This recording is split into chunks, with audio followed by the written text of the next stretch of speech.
Have you ever considered what it truly takes to dismantle a human being's will? Not with force, but with nothing more than words, silence, and the careful manipulation of their reality. Picture this: two suspects involved in the same federal crime. They're separated, placed into sterile rooms deep within a government facility. In room A, a seasoned FBI special agent sits down. He's a product of Quantico, a master of the Reid Technique. His goal is a confession, a signature on a piece of paper that will hold up in a court of law. He has rules, a code, and the Constitution looking over his shoulder. In room B, a different kind of professional enters. He doesn't carry a badge in the same way. He's a CIA case officer, trained in the art of psychological warfare. His playbook, the once classified Q-Bark manual. His goal isn't a confession for a judge, it's actionable intelligence to prevent the next attack. To save lives, consequences be damned. By the time the sun rises, one of these suspects will have likely broken, their secrets laid bare. The other might still be holding on, or worse, they might have given a false confession just to make it stop. The question that should be keeping you up at night is not just who breaks, but how they are broken. Which agency, the FBI or the CIA, has truly mastered the dark art of interrogation? And what can their classified methods teach you about the person you negotiate with at work, the partner you argue with at home, and the face you see in the mirror every morning? The answers are not comfortable, but they are necessary, because the same principles that can break a spy can also build a bond of unbreakable trust. It's all in the application. Let me tell you about a rookie I knew, fresh-faced kid named Miller. He thought interrogation was about being the loudest guy in the room. He'd slam his hand on the table, get red in the face, thinking he was projecting authority. All he was projecting was fear. Not fear in the suspect, mind you, but his own fear. Fear of failure. Fear of silence. The first lesson of this business isn't about making people talk, it's about making them want to talk. Or, in the alternative, creating a world where not talking is a far more terrifying prospect than giving up the truth. The FBI builds a meticulous, legalistic cage of logic and rapport around a suspect until confessing feels like the only door out. The CIA, on the other hand, dismantles the entire room, removes the floor, the ceiling, and convinces the suspect the only thing real left in the universe is the interrogator's voice. We're going to dissect both. Have you ever been in a situation where you felt completely outmaneuvered in a conversation, but couldn't put your finger on why? It's likely someone was using a primitive version of these techniques on you. The psychological principle at play is simple: control. The person who controls the environment, be it the physical room or the emotional tenor of the conversation, controls the outcome. The FBI seeks to control the narrative. The CIA seeks to control reality itself. Stick with me, and I'll show you how they do it. Before we dive into the specific tools these agencies use, you have to understand the fundamental psychological divide between them. It's not just a matter of different rules, it's a difference in worldview. It's the chasm between a lawman and a spy. The FBI agent's entire world is built on the foundation of the American legal system. Their objective is a prosecutable confession. Every question, every gesture is designed to be admissible in court. They are, in essence, building a legal product. Their psychology is one of structure, of rapport building within a rigid framework. They want the suspect to see them as an inevitability, a force of reason in a world of trouble, offering a path to resolution. Their power comes from the system they represent. The CIA operative, however, functions in the shadows where legal frameworks are abstract concepts. At best, their objective is intelligence, raw, actionable data that can shift the balance of power, stop a bombing, or turn an asset. They aren't building a case for a jury, they are fighting a war in the dark. Their psychology is adaptive, manipulative, and unbound by convention. They don't represent a system, they are the system. They create a self-contained reality for the subject, one where the only rules are the ones they invent. I knew two guys who came up with me in the city force. One, let's call him Peterson, was meticulous, by the book. He went federal, ended up at the FBI. The other, we'll call him Kane, was a chameleon. He could read anyone, find a crack in their personality, and pry it wide open. He disappeared into the agency. Years later, I heard stories. Peterson was known for getting airtight confessions that made headlines. Kane was a ghost, a name whispered in connection to toppled regimes and averted disasters. Peterson worked with facts, Kane worked with minds. It's the difference between convincing a man he's cornered and convincing him the corner is the only safe place left in the world. Think about your own life. When you're trying to resolve a dispute with a co-worker, you operate within the company's rules, right? You use HR, you cite policy, that's the FBI model. But when you're trying to figure out if a new friend is trustworthy, you're not using a rule book. You're observing, testing, creating small social scenarios to see how they react. That's the CIA model in miniature. Have you ever consciously shifted your entire communication style based on your goal? The core psychological principle here is what's known as goal-oriented cognition. The FBI's goal, a legal confession, forces them into a rapport-based, systematic approach. The CIA's goal, actionable intelligence, demands a fluid, psychologically invasive approach. One is a chess game with defined rules. The other is a game where you can change the shape of the pieces and the size of the board at will. Now, let's open the FBI's toolbox. Their crown jewel for decades has been the Reid Technique. Civilians hear that term and picture a guy screaming under a hot lamp. The reality is far more subtle and, frankly, more psychologically elegant. It's a 9-step funnel designed to move a person from denial to admission. It starts with the absolute certainty of the interrogator. The agent presents the case as if the suspect's guilt is a foregone conclusion. This isn't for the suspect's benefit, not really. It's to create an atmosphere where denial seems futile and absurd. From there, they introduce themes, psychological justifications for the crime. You were under pressure, anyone would have done the same. This was a mistake, not a reflection of who you are. They are offering the suspect a moral off-ramp, a way to confess without feeling like a monster. This slowly breaks down their resistance, making them collaborators in their own confession. Then you have techniques like the false choice. You don't ask if they did it, you ask why. Did you plan this out for weeks, or was it a spur-of-the-moment thing? Either answer is an admission of guilt. I remember a case involving a small-time jewel thief, a kid named Leo. He'd hit a dozen jewelry stores, smooth as silk. No prints, no witnesses.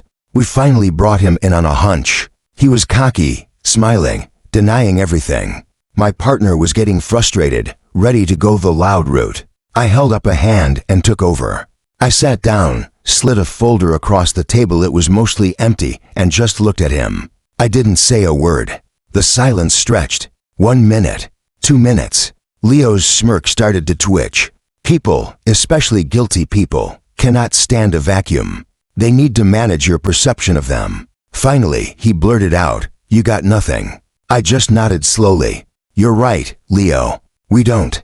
The only question we have is whether you're just a desperate kid who made a mistake and needs help, or a cold, calculating professional who belongs in a federal penitentiary for the next 20 years. I gave him the out, the moral off-ramp. 30 minutes later, he was telling us where he'd stashed the diamonds. Think about using strategic silence in your own life. The next time you're in a negotiation, state your price, and then stop talking. Just stop. Let the other person feel the weight of that silence. 9 times out of 10, they will talk themselves into a worse position just to fill the void. But here's the insight you won't get from a textbook, what I call the interrogator's paradox. The very pressure that makes the Reid technique effective can also be its greatest weakness. The intense psychological stress, the unyielding assumption of guilt, can push an innocent person to confess simply to escape the situation. It creates compliance, not necessarily truth. A good interrogator knows the difference. They aren't just looking for a confession, they're looking for corroborating details that only the guilty party would know. Without that, you just have a signed piece of paper born of desperation. Have you ever agreed to something you didn't believe in just to end a grueling argument? That's the paradox in action. The human mind is wired to seek the path of least resistance, and sometimes that path leads to a lie. If the FBI's manual is a book of rules, the CIA's Toolbox counterintelligence interrogation manual is a book on how to burn the rule book. This is where we leave the realm of law enforcement and enter the world of psychological warfare. The core principle of Toolbox and its descendants is not to build rapport, but to systematically deconstruct a subject's personality, their sense of self, until there is nothing left but a terrified mind desperate to cling to the interrogator as the only stable point in a collapsing universe. It begins with controlling the environment. Total control. The subject is isolated, deprived of sensory input. No light, no sound, no sense of time. This isn't just about making them uncomfortable, it's a neurological attack. The human brain requires constant sensory input to maintain its model of reality. When you remove it, the brain starts to generate its own reality. Hallucinations, paranoia, a complete dissolution of the ego. The self begins to fray. The subject loses their identity. I consulted once on a case, tangentially, involving a foreign operative who was captured overseas. This wasn't my world, but they needed an outside eye. The man was highly trained, resistant to conventional methods. They didn't lay a hand on him. Instead, they put him in a room that was always lit, but never bright. They played a constant, low-level, non-repeating white noise. They fed him bland, textureless food at irregular, unpredictable intervals. His guards never spoke to him. After a few days, he lost all track of time. He couldn't tell if an hour had passed or a week. His internal clock, the rhythm of his own body, was shattered. He began to disassociate. The man who walked in as a trained soldier was reduced to a state of childlike dependency. When the case officer finally entered the room and spoke to him, a calm, authoritative voice in the chaos, that voice was like a lifeline. He clung to it. He answered the questions. He gave them everything. That's the long game of psychological conditioning. It's not a sprint for a confession, it's a marathon designed to unmake a person and rebuild them in a way that serves your objective. You see a commercialized version of this every day. Go into any high-end casino. There are no clocks, no windows. The lighting is always the same. The sounds, the layout, it's all designed to make you lose track of the outside world, to suspend your normal judgment and keep you focused on the game. That's environmental control. Have you ever walked into a store intending to buy one thing and walked out with 5? The music, the lighting, the smells were all engineered to lower your cognitive defenses. The CIA just takes that principle to its terrifying extreme. The psychological science is clear. Our sense of self is not as solid as we think. It's a delicate construct, heavily dependent on external validation and routine. When you strip that away, as coercive techniques are designed to do, you're not just questioning a person, you're taking away the very person who is capable of resisting. It's a frighteningly effective strategy when the stakes are at their highest, and the rules no longer apply. So let's put them in the ring, head to head. An FBI agent and a CIA operative.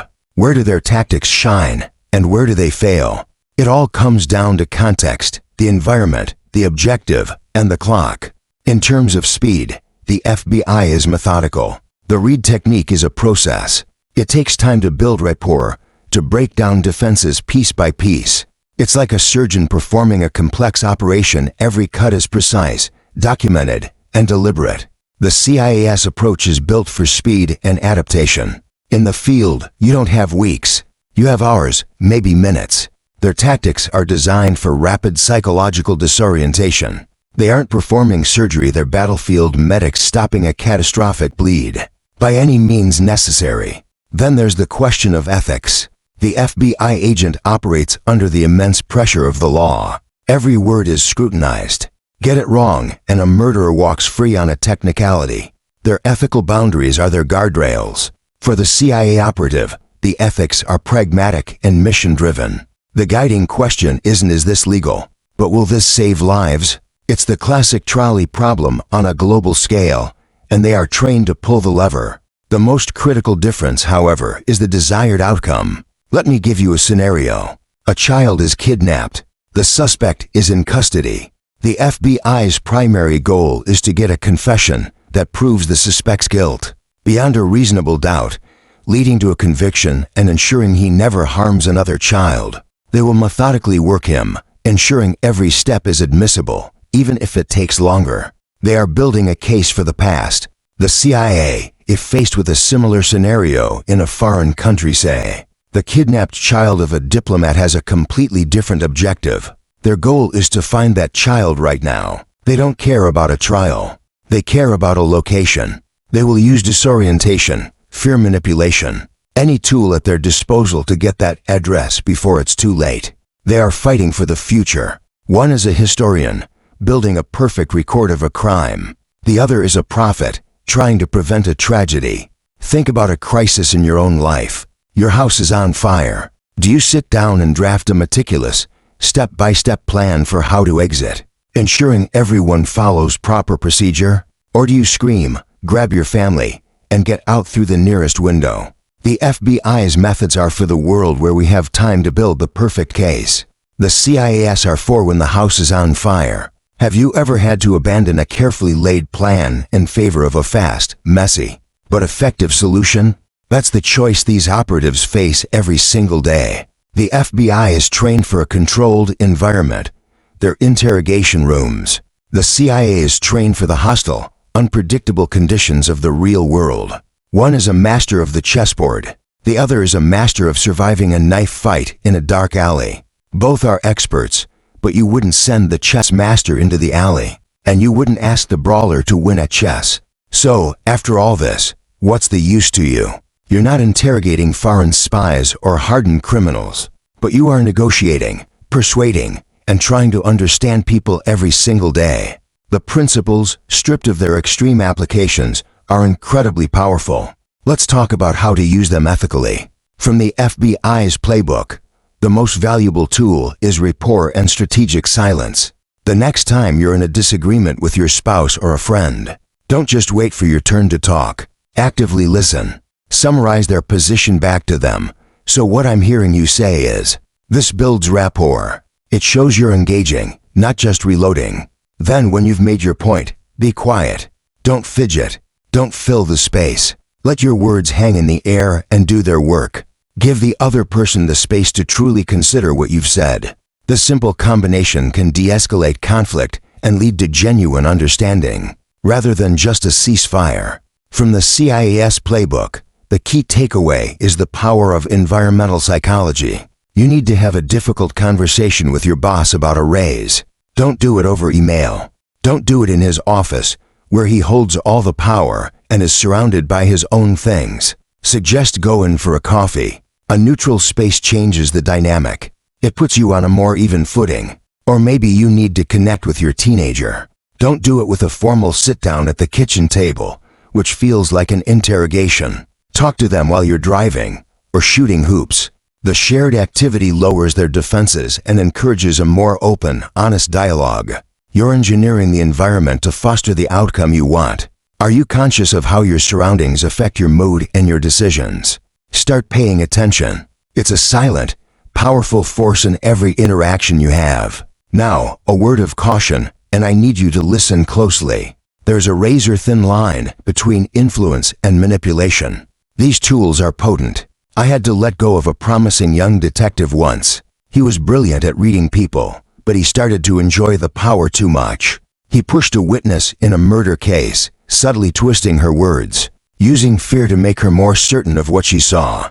He got the identification we needed, but it was tainted. He hadn't revealed the truth, he'd created it. We nearly lost the whole case. The goal of using these techniques ethically is to reveal what is already there, to create a space for truth and understanding. The moment you start using them to create a reality that serves only you, you've crossed the line. You've become a manipulator. Real strength isn't about controlling people, it's about understanding them so deeply that you don't have to. So, who has mastered the human mind? The FBI with its structured, legalistic art of the confession, or the CIA with its unbound, adaptive science of psychological warfare? The verdict is this: it's the wrong question. It's like asking whether a hammer is better than a screwdriver. The answer depends entirely on whether you're facing a nail or a screw. The FBI excels in the structured, rule-bound world of domestic law, where the goal is a conviction that can withstand the scrutiny of the courts. They are masters of the legal endgame. The CIA dominates in the chaotic, complex, and amoral world of global intelligence, where the goal is immediate, actionable information that can save lives, and the process is secondary to the result. They are masters of the asymmetrical conflict. One owns the courtroom, The other owns the shadows. The final psychological insight I want to leave you with is this: real power, the kind that lasts, doesn't come from mastering one approach. It doesn't come from being the hammer or the screwdriver. It comes from understanding both, from having the entire toolbox at your disposal, and possessing the wisdom to know exactly which tool to use in any given situation. It's about knowing when to build rapport and when to control the environment, when to use strategic silence and when to apply psychological pressure, when to follow the rules and when to recognize that the rules have changed. The everyday person who can listen like an FBI agent to build trust with their family, but also understand environmental psychology like a CIA operative to ace a job interview, is the person who will navigate the world most effectively. It's not about breaking people down, it's about understanding how they are built. That is the ultimate source of influence. That is the key to it all. I've spent a lifetime in those rooms, and the most profound truths I've learned weren't about deception, but about the desperate human need for connection and resolution that lives inside every single one of us, from the hardened criminal to the decorated spy. Your job is to learn how to find it. Which of the tactics we discussed tonight surprised you the most? The ones you see in the movies, or the quiet, subtle ones that are far more common and far more powerful? Drop your thoughts in the comments below. I read them all. And if you want to continue peeling back the layers of human psychology, make sure you subscribe. There's plenty more to discuss.